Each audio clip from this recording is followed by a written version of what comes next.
Sasa yako matukio ya namna hii bado yameendelea kujitokeza katika maeneo yetu. Mwaka jana tulipata taarifa kule Kibati kule, ziko mila za namna hizi ambazo jamii katika kipindi hiki cha awamu ya 6 bado wanaendelea nazo.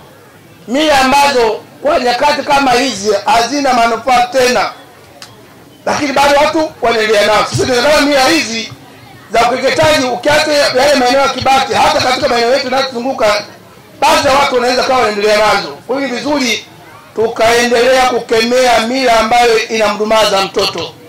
Sisi sote tuwe mabalozi, sisi sote tuwe uwakilisho kwamba mtoto anapatiwa haki zake za msingi. Tumeweza kuwaandaa watoto ambao wamekuja kushiriki kwenye siku yao leo hii kubwa katika mambo ya kutokomeza ukatili, ambapo tuliandaa watoto wa shule ya msingi Luhindo, shule ya msingi Sokoine na Mwembeni na Leena wako maeneo ya mjini.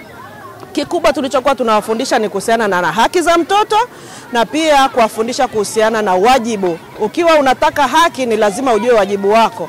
Kwa hiyo umekuwa ni wimbo wetu mara kwa mara kwa hao watoto na jamii husika, hasa jamii ya kifugaji ambapo ndo ukatili bado ni mwingi unaendelea. Kwa hiyo tumeamua kuwekeza kwa mtoto. Tunaamini kwamba ukimfundisha mtoto akielewa yale matendo anayotendewa ni ya kikatili, anaweza kumbadilisha mzazi na ile jamii inayomzunguka. Kwa hiyo kwa kuanzia tukaona ni vizuri tukawa tunawaelimisha watoto, ingawa pia tunawaelimisha na wazazi katika mikutano ambayo tunafanya nayo mara kwa mara, lakini kwa kuwa leo ni siku ya mtoto, basi mtoto tulimfundisha zaidi ili aweze kushiriki na kujua haki yake na kujua na wajibu wake pia.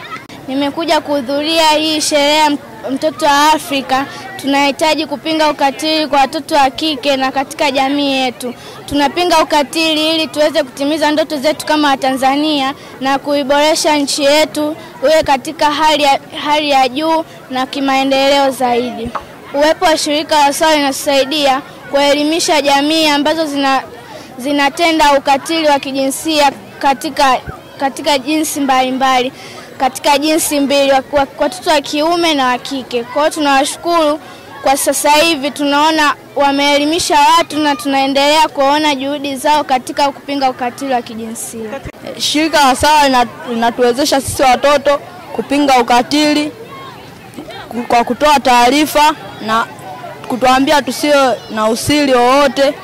Si ukatili nao uona ni kama kupigwa kupita kiasi, kunyimwa chakula na vitu mbalimbali kama mtoto.